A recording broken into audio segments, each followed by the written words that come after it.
First day of asking, Kapitan Jer, bakit di na lang ikaw bumuo ng isang strong team para tuloy-tuloy yung win streak mo? Abangan nyo sa dulo ng video na to dahil doon natin yan pag-uusapan. At para naman sa mga bago lang sa page, ang ginagawa po nating content tuwing 9 PM ay 1 game per day, 5-man rank game. Hi guys, nandito na tayo sa 559th day ng 1 game per day, and ang standing natin bago yung game na to ay 470, 88, 470 wins and 88 losses. Sa game na to, nag-first pick Bruno yung kampe at tinanong ko siya kung pwedeng ako na lang mag-Bruno at yun siya pinapick. Nag-jungle Bruno ako dito guys kasi nakita ko yung lineup ng kalaban. Maayos yung pick nila. Solid 5-man talaga. Kaya hindi pwede yung Hayabusa. So ayun, nandito na tayo sa pang 559 na araw ng isang game kada araw. Digma ka na!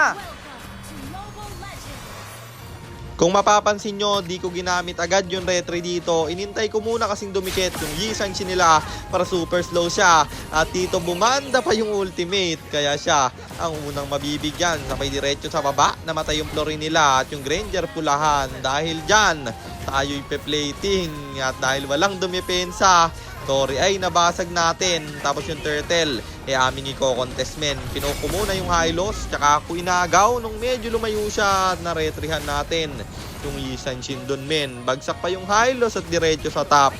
Tayo na may makakabasag. Napalalim niyo ulit yung Hylos kasi siya ay natalian at siya na naman mabibigyan. After nun lumalim, gustong mag-cut para makabawi. Kaso lang napakalalim naman ng cut mo men.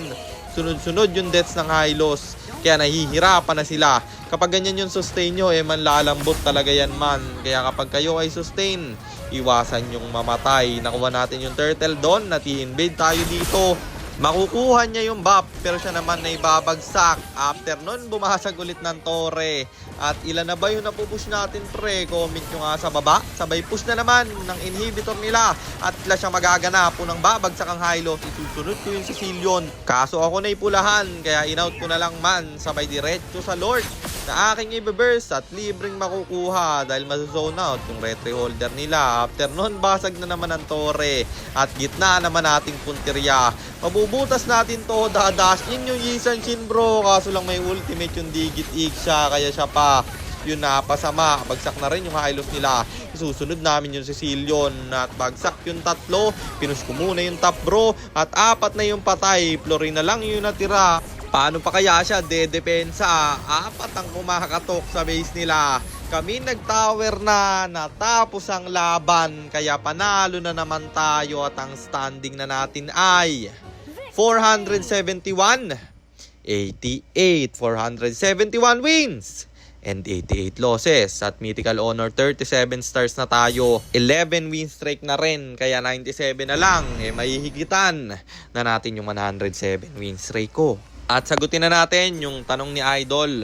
Bakit nga ba hindi ako bumuo ng solid team tapos yun yung kalaruin ko para hindi na maputol yung win streak natin? Kasi men, hindi na naglalaro yung mga dati kong kagrind at mahirap din maghanap ng palaging sasama kasi nga 1 game per day tayo. At syempre busy rin ako, hindi lahat nakakasabay sa oras kung kailan ako pwedeng maglaro. Kaya naman, kung sino na lang yung available, yun na lang yung kinakalaro ko. Pero pinipilian ko na ngayon guys na mga matitino yung ating kakalaruin. Kasi pipilitin kung mahigitan yung 107 win streak natin. At yun lang, sana nasagot ko yung tanong mo idol. At sana rin meron kayo natutunan sa content natin na to. Kung meron man, pakishare lang. Then after nyo i-share, mag-comment rin kayo ng pa-shoutout para ma-shoutout po kayo sa mga next nating content. At i-comment nyo na rin ang inyong mga katanungan kasi baka malay mo sa next nating content, comment mo naman ang mapili ko.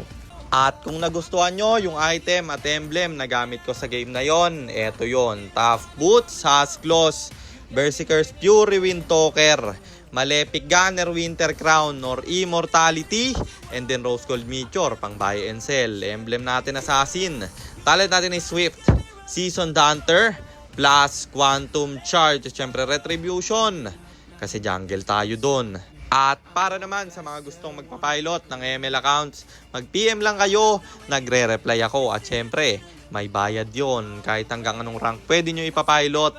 Kahit anong hero, pwede nyo ipaspam basta may additional payment pag magpapaspam kayo ng hero. At yun lang guys, sana nag-enjoy kayo sa content natin na to. At shoutout sa iyo Raymart Ilustrisimo, kay Jomar Baltazar at kay Adolfo Jun Luis. Maraming salamat sa inyong suporta. Ingat kayo palagi. God bless. Paalam!